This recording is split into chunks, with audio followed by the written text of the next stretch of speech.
अस्सलाम वालेकुम dear students, कैसे हैं आप? खैरियत से हैं? हम उम्मीद करते हैं और दुआ करते हैं कि आप बिल्कुल ठीक ठाक हों, खैरियत से हों। स्टूडेंट्स, आज का टॉपिक शुरू करने से पहले मैं आपको बताना चाहूंगा कि फरवरी 2026 का लेटेस्ट एडिशन हम इस पूरी वीडियो सीरीज में कवर कर रहे हैं। आप जब भी यूट्यूब पे कोई वीडियो देखें तो मेक श्योर कर लें कि वो वीडियो फरवरी 2026 के लेटेस्ट एडिशन के मुताबिक बनी हुई है। अदरवाइज कई ऐसे टॉपिक्स हैं जो कि उनके अंदर से स्किप हो सकते हैं, क्योंकि ये जो लेटेस्ट आपका एडिशन था फरवरी 2026 का, इसमें कुछ नए टॉपिक्स ऐड हुए हैं, कुछ पुराने टॉपिक्स के अंदर से रिमूव भी हुए हैं। ईडीयू पाथ पाकिस्तान के नाम से ये हमारा यूट्यूब चैनल है जो कि अभी आप देख रहे हैं। आपने अगर हमारे चैनल को सब्सक्राइब नहीं किया हुआ तो आपसे गुजारिश है कि काइंडली इसे सब्सक्राइब कर लीजिए, ताकि हमारी जो भी लेटेस्ट वीडियो आती है आपको इन टाइम उसके बारे में अलर्ट और नोटिफिकेशन हासिल हो जाए। तो स्टूडेंट्स, हम आज के दिन देखते हैं कि आपका जो यूनिट 1 है, इसके एंड पे जो मल्टीपल चॉइस क्वेश्चंस हैं उनको हम देख लेते हैं कि क्या क्या वो क्वेश्चंस हैं, उनके क्या करेक्ट आंसर्स हैं। Select the suitable answers for the following multiple choice questions. अच्छा, पहला क्वेश्चन है जी कि विच technology replace vacuum tubes in second generation computers. यहाँ पर ये आपसे पूछा जा रहा है कि जो सेकंड जनरेशन कंप्यूटर्स थे उनमें कौन सी जो टेक्नोलॉजी थी जिसने वैक्यूम ट्यूब्स को रिप्लेस किया था। उसके आंसर्स में ट्रांजिस्टर्स है, इंटीग्रेटेड सर्किट्स है, माइक्रो प्रोसेसर्स और मैग्नेटिक टेप्स। तो इसका करेक्ट आंसर बनता है ट्रांजिस्टर्स। अगर आपको याद हो तो वैक्यूम ट्यूब्स ये वो वाले कंप्यूटर्स थे जो कि शीशे की ट्यूब के अंदर से करंट पास होता था, और वो ट्यूब जो है वो जो टूट भी जाती थी गर्म ओवर हीट होने की वजह से। तो उनको रिप्लेस किया था ट्रांजिस्टर्स ने। ठीक है। क्वेश्चन नंबर 2 है कि what is the primary goal of fifth generation computers. जो फिफ्थ जनरेशन कंप्यूटर्स हैं उनका सबसे बुनियादी मकसद क्या है। Fast speed thinking power, enhanced memory, faster micro processors. तो इसका करेक्ट आंसर है थिंकिंग पावर। अगर आपको याद हो, रिफ्रेश कीजिए, तो फिफ्थ जनरेशन कंप्यूटर्स वो कंप्यूटर्स हैं जो आजकल के दौर में हम इस्तेमाल कर रहे हैं या फ्यूचर में आने वाले टाइम पे होंगे, जिसमें एआई और एनपीएल कंप्यूटर्स होते हैं। फिर थर्ड क्वेश्चन है which computer generation introduce the use of integrated circuit ICs. इसके पॉसिबल आंसर्स हैं first generation computer, second generation computer, third generation और fourth generation computers.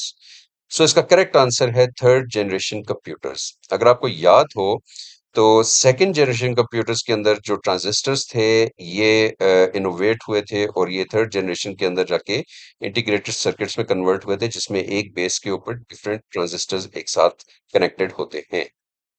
Question number 4 है in which generation of computers was the microprocessor developed.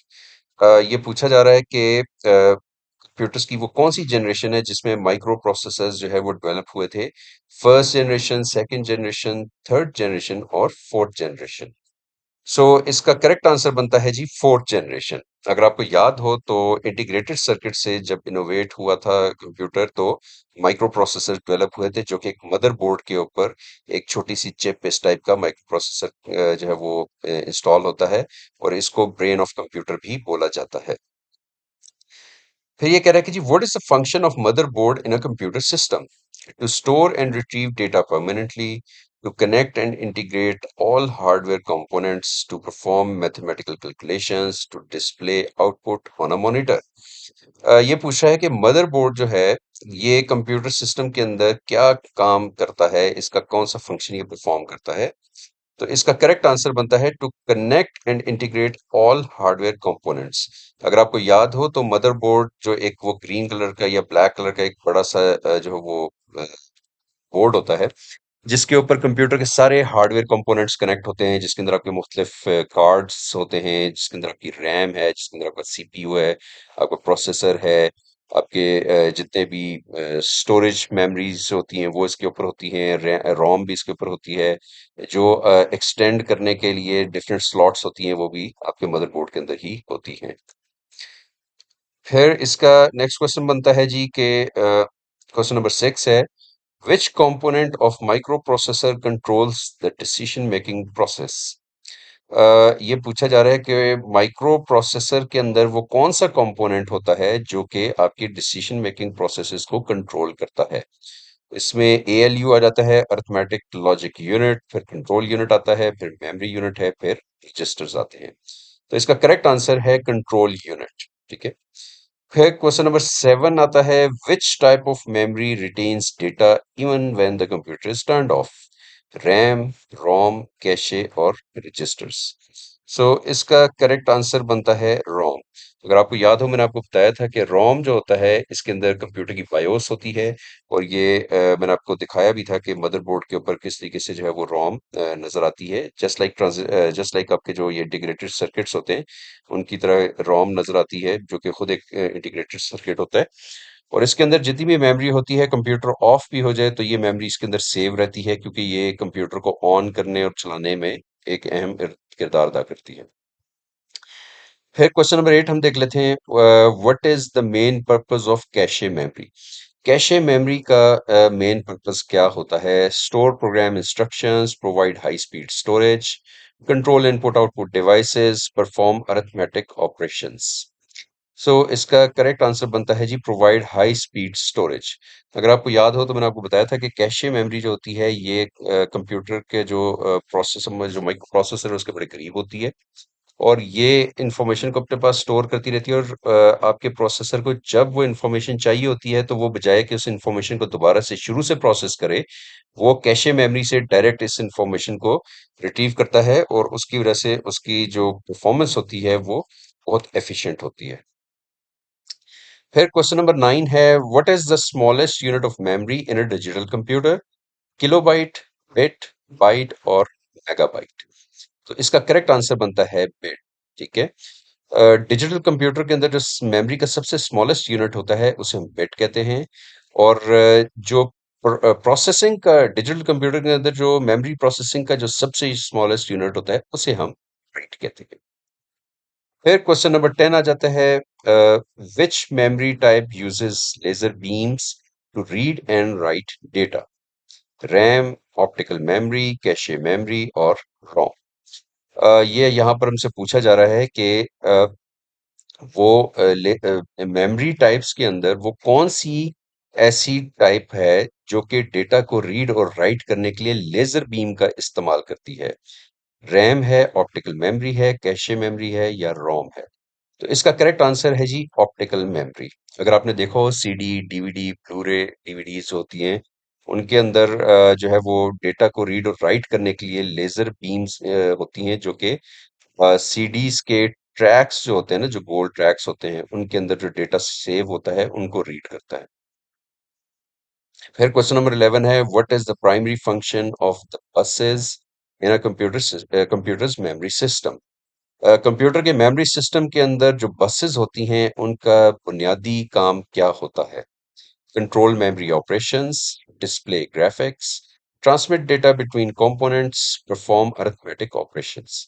इसका correct answer है transmit data between components. अगर आपको याद हो तो हमने देखा था कि बसेस जो होती हैं वो तीन तरह की बेसिकली बसेस होती हैं, और बसेस को हम पाथवेज भी कहते हैं, और ये जो कंप्यूटर के जो मेमोरी सिस्टम होता है उसके अंदर डेटा ट्रांसमिट करती हैं दो या दो डिफरेंट कंपोनेंट्स के दरमियान। फिर क्वेश्चन नंबर 12 है, विच component of data communication converts the electrical signals into a suitable form for transmission?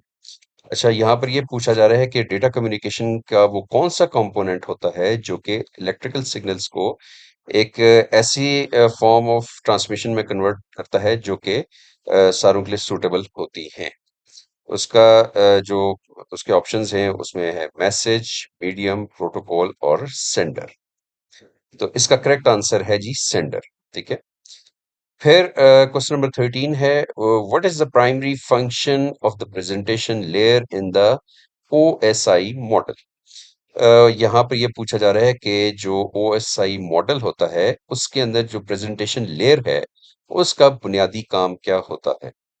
Options है जी, establishing connections between computers, converting data into a standard format, deciding the physical path for data or path of data, sending data in both directions simultaneously।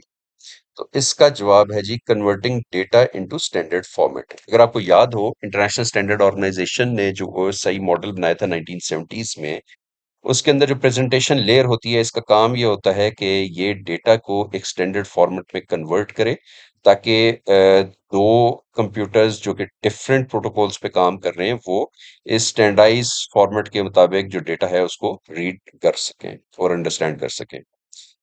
फिर question number 14, in which network topology is data transmission unidirectional like radio और television broadcast. यहाँ ये पूछा जा रहा है कि जिस तरह रेडियो और टेलीविजन ब्रॉडकास्ट चल रही होती हैं, तो उसमें ऐसी कौन सी नेटवर्क टोपोलॉजी है जिसमें डेटा जो है वो एक ही डायरेक्शन में ट्रांसमिट हो रहा होता है। ऑप्शंस हैं स्टार टोपोलॉजी, बस टोपोलॉजी, मैश टोपोलॉजी और रिंग टोपोलॉजी।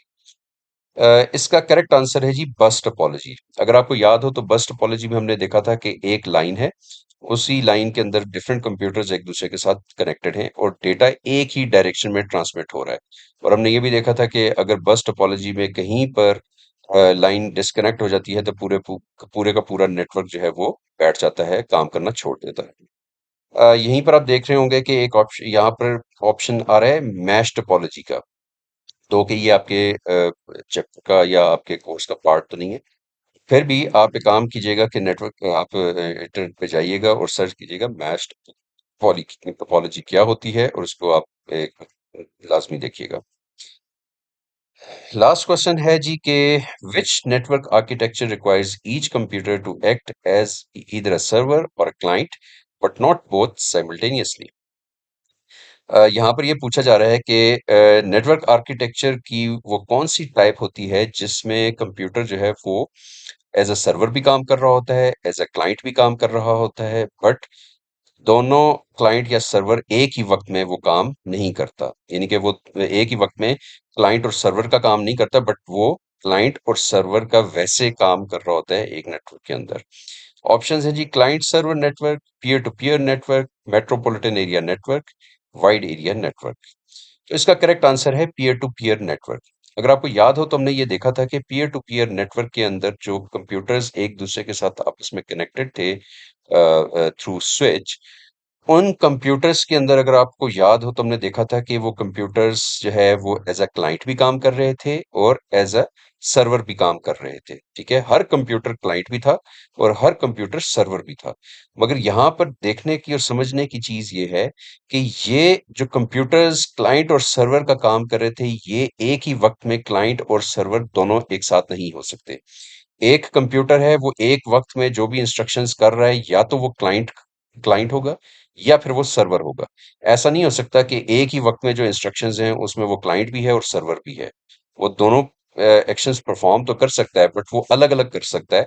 वो एक साथ क्लाइंट और सर्वर का काम नहीं कर सकता। ठीक है, तो स्टूडेंट्स ये हमारे यूनिट वन से रिलेटेड मल्टीपल चॉइस क्वेश्चंस थे। इनको आप लाजमी रिवाइज कीजिएगा। इनके जितने भी रिलेटेड टॉपिक्स हैं उनको आप लाजमी एक बार देखिएगा ताकि आपकी मेमोरी रिफ्रेश हो सके और आपने जो चीज़ें अंडरस्टैंड की हैं वो आपको के दिमाग में बैठ भी सकें। नेक्स्ट वीडियो में इंशाल्लाह हम लोग यूनिट टू स्टार्ट करेंगे और देखेंगे कि यूनिट टू में कौन कौन से ऐसे इंटरेस्टिंग कॉन्सेप्ट्स हैं जो कि हम लोग बड़े अच्छे तरीके से कवर कर सकते हैं। उस वक्त तक के लिए आप हमें इजाजत दीजिएगा। अपना बहुत सारा ख्याल रखिएगा। अल्लाह हाफिज।